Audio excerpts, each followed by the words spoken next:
I'm here to ask you a couple of questions today about safety and infrastructure in the existing store and a renovated store. Sure.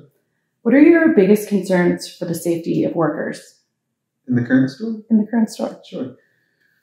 I think that my biggest concern, which has always been one of my major concerns since I came to the co-op, is receiving.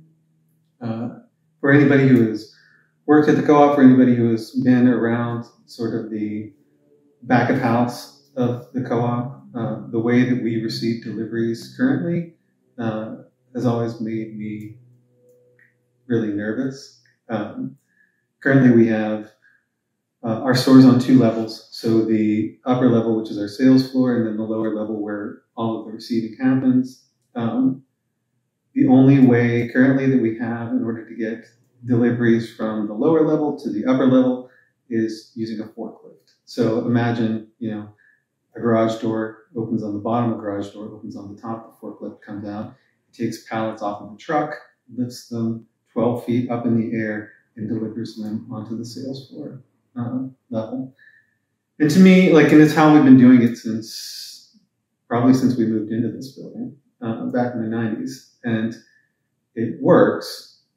And it's also one of the most frightening things to watch happen. And in the winter, it's doubly challenging. And every time I'm back there watching it happen, my heart flutters a little bit. So to me, that's number one concern.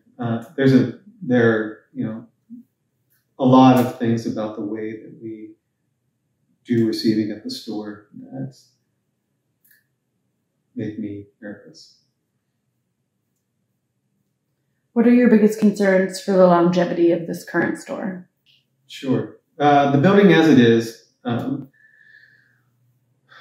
So I don't want to disparage anybody who was in my position previously, because I know how hard it is to not only think about the current goings on at the co-op, but also think about the future of the co-op and be planning for that and being strategic about that. And that said, I think that there's a period where our infrastructure, a lot of the things that we need to have in place physically in the store in order to do the business that we need to do, were neglected to some degree, right? So, and I get it, right? So if money is tight, or if the seasonality of the business is, it's always a challenge, right? So I can understand where trying to have a strategic approach to how you're going to do things like electrical and plumbing and HVAC might fall by the wayside. You might not have a plan. It might just be putting Band-Aids on top of Band-Aids on top of Band-Aids. And if you were to go over into our building right now, that's what you would see. You would see, that store was built in 1963, 1964. And there are pieces of the infrastructure that we currently use right now that are original to the building.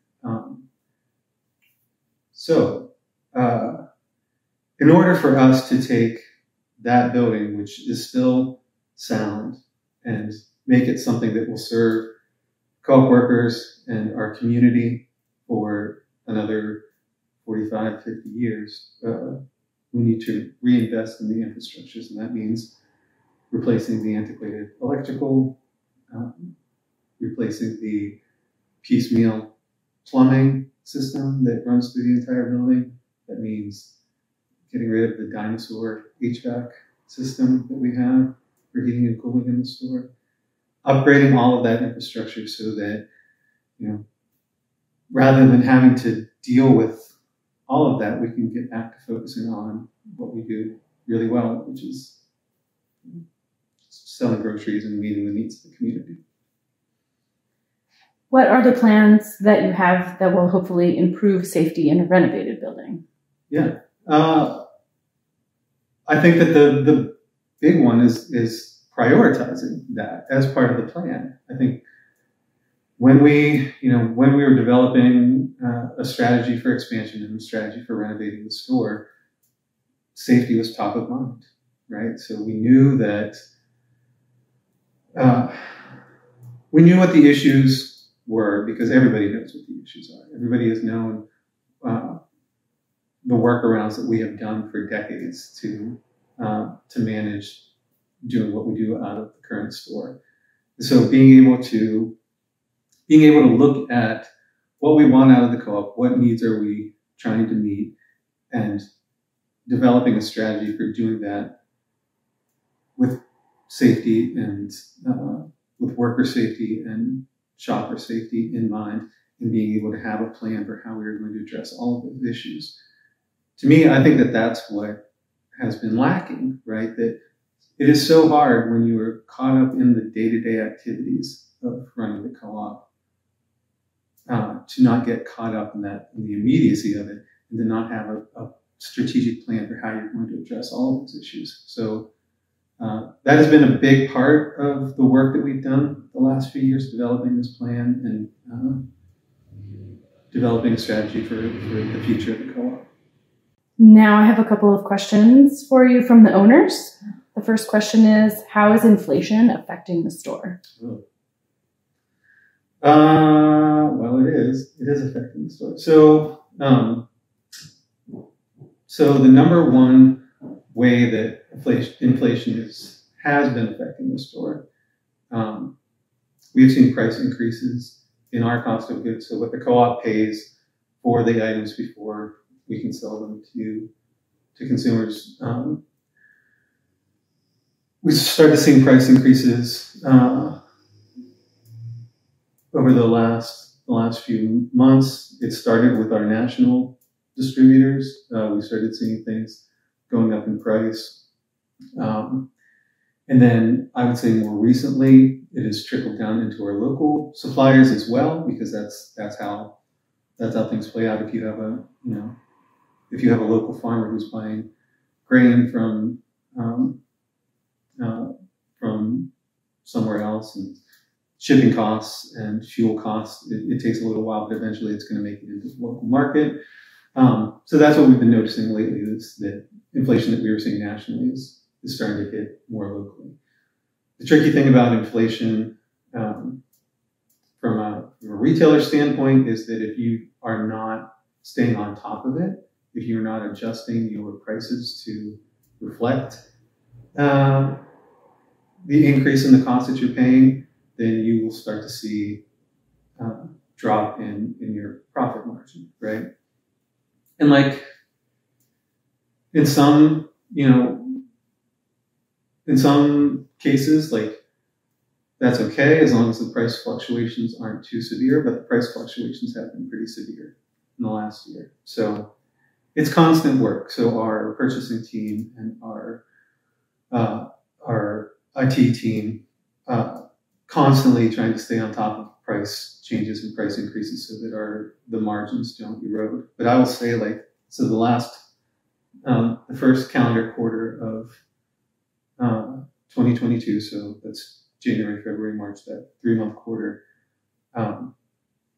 looking at the other co-ops across the country that are in our similar size bracket, so like co-ops whose sales are somewhere between 10 million and 20 million annually, negative net income, all of them, like all of the co-ops had negative net income for that quarter. And I've never seen that before in 6 years. So that means the high-performing co-ops, the low-performing co-ops, and the median co-ops, everybody had negative net income for that quarter, which to me, that means that we were all not staying on top of, and we're in that group too, we were all not staying on top of inflation. Because the other side of that too is that, the co-op to some degree has always been seen as being pricey, which we're constantly trying to push back against. But on top of us having a price perception of being expensive, then you add inflationary costs on top of that. It's just a lot. It's a lot to manage. How do you hope to improve food access in a renovated store? That's a great question. So this has been one of my drivers for so much that I've done over the last 2 years, and looking at this project and thinking about the future of the co-op and thinking about what does it mean to serve our community. In very basic terms, we're gaining more retail square footage, right? So we're getting another third of a store, right, through the renovation project. So then the question becomes, well, what do we do with that extra space?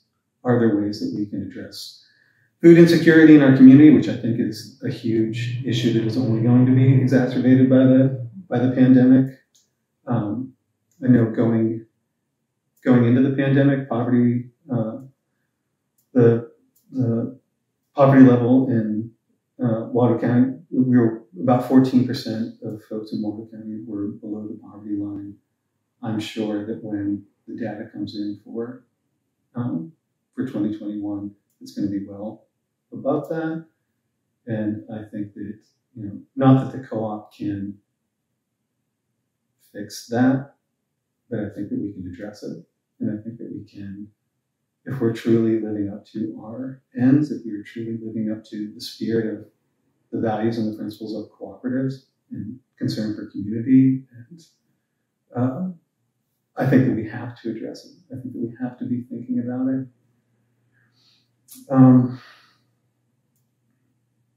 So what does it mean? What does it mean to address food access in our community? I think that's big work. It's big work that I need to do, that my team needs to do. It's big work that the board needs to be thinking about, and community members need to be thinking about. But I think the co-op has to play a part in dealing with that in our community.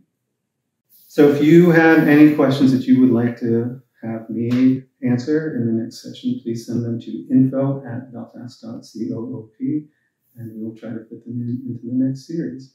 Thank you.